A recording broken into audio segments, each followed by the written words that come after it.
I was recently speaking to someone who was describing to me what he thought was the secret of the success of the yeshiva of Minneapolis. As you all know, and if you don't, you probably should, the yeshiva of Minneapolis is literally renowned throughout the entire nation. I've gotten calls from people from multiple cities wanting to know about the yeshiva and wanting to come.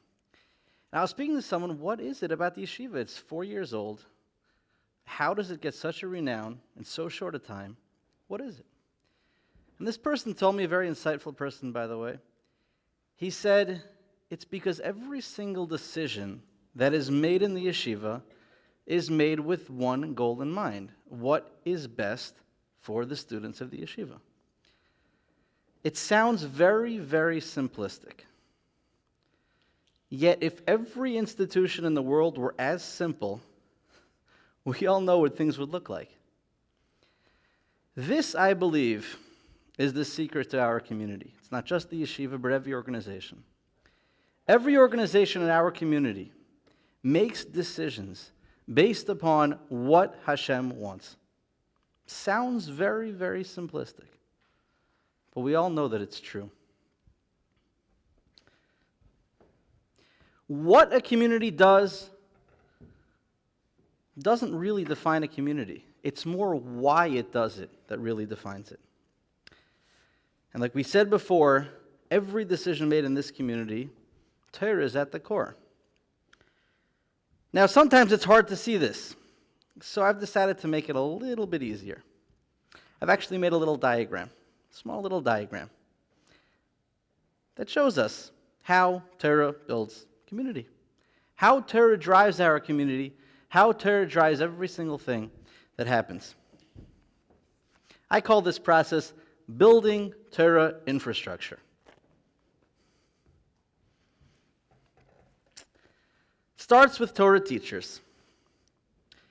In our community, we are blessed, Baruch Hashem, with wonderful teachers. And of course, we know many of them came through the Kollel, specifically in institutions like the Yeshiva, in Beis Yisrael, in Torah Academy, Beis Yaakov, Sha'arim, Knesset Yisrael. All of them are staffed with teachers from the Kollel. But when we talk about teachers, we're not merely talking about static people regurgitating facts and figures from textbooks. We're talking about living examples. People who demonstrate a purpose and a meaning of life by their every action. Teachers like Reb Shlomo Hyman. You may have heard the story. Reb Shlomo Hyman was a teacher in Torah Vodas Yeshiva who was known for his ability, when he gave a class, he put everything he had into it. He was sweating by the end. He was energetic. He was moving. One day, it was a wintry day in New York, and only 4 students showed up to the class.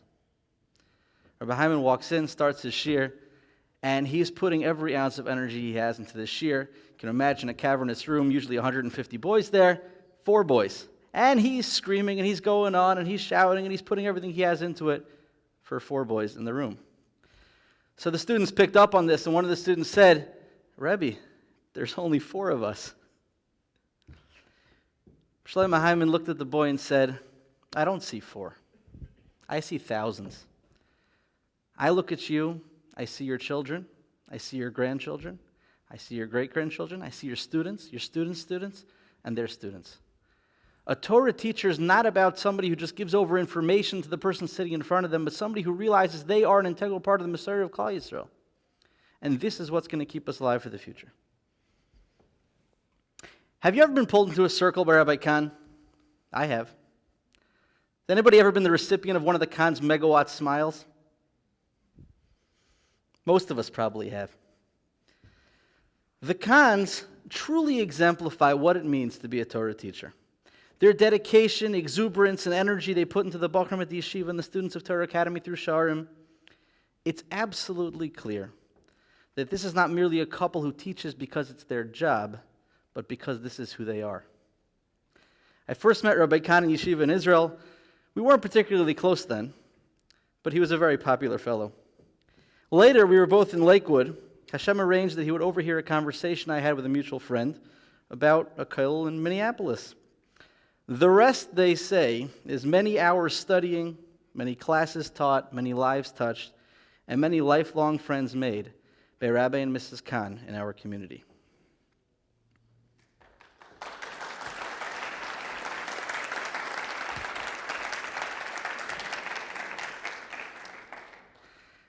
I know what I'll miss most about the Kahans, but I sent out a group text to any one of my contacts. By the way, if you didn't get a text, please send me your number. I asked everybody, what will you miss most about the Kahans? So here are their responses. Take a look.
It is now our absolute greatest honor to present the Kahans with the Torah Teacher Award, the Melamed Torah Award. Rabbi Kahan, Ari, please join me on stage with Ari Kahan also join in presenting the Torah Teacher Award to the Kahans.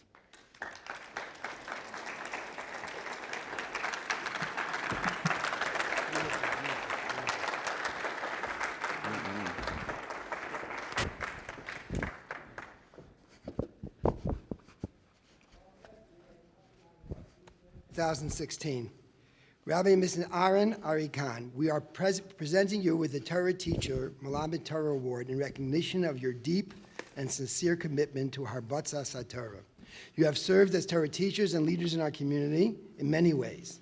As a highly regarded member of the Minneapolis community Kollel, Rabbi was among the Aroyos Shebechabur, the lions of the Beis Medrash. In your respective roles as Mechanchim in the Yeshiva of Minneapolis, Beis Yaakov, and Sha'arim, you inspired the Bachim and girls of our Kehillah. Your very being radiated goodness, kindness, and positivity to everyone around you. You truly embody the special beauty and warmth of a couple that is deeply committed to Torah and Yiddishkeit, serving as a sterling example to all of us. Your leaving creates a void within the general Kehillah, within the hearts and minds of your many dear friends. Chaim Simcha Gibber, Rosh Kollel, Rabbi Avigdor Goldberger, Menayel.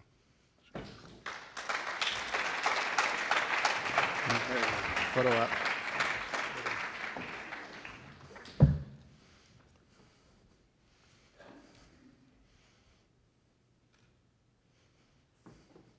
You're on. Thank you.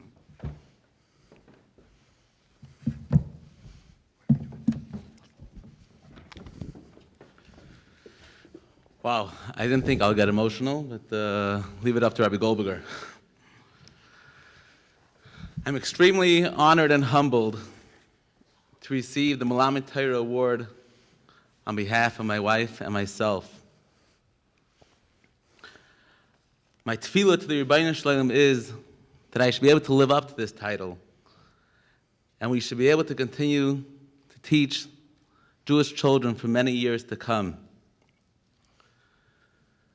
Reflecting back on the past 5 beautiful years that we've spent here in Minneapolis,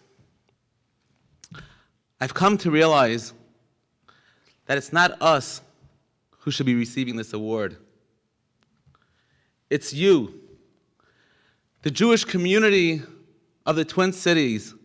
You are the ones who are deserving of this title. Now, although most of you don't spend the day in the formal setting of a classroom, however, each and every one of you teach by the example that you set. Any person who comes into contact with Minneapolis cannot help but to walk away being inspired. And how could they not? How could one look at the founders of our great community who succeeded against all odds in creating a true bastion of Torah right here in the Midwest? How could one not be inspired by the multitudes of individuals who, although were not brought up with a Torah background, embraced our tradition and have become permanent and prominent members in our community? How could we not be inspired by the many businessmen and professionals who, after a long day of work, set aside hours for Limudat Torah and for Torah growth? How could we not be inspired by the amount of chesed performed in our community by the men and women of our community, whether it's a gemach, bikur chaylim, taimche Shabbos, at time of need, we all stand together as one. You are the true Melamed Torah. You are the true quintessential Melamdim for Klal Yisrael. As we head back east, we are leaving with a treasure trove of beautiful memories, strong and everlasting relationships, and above all, a true example of how a Torah Jew must live his life. I would like to publicly thank the Rebbeinu Shalom, the Minneapolis Kollel, Rabbi Goldberger, who started it all, and all, the Yeshiva of Minneapolis, and all the other amazing institutions who opened up their doors for us, for my family, and for that, I am forever grateful. Thank you so much.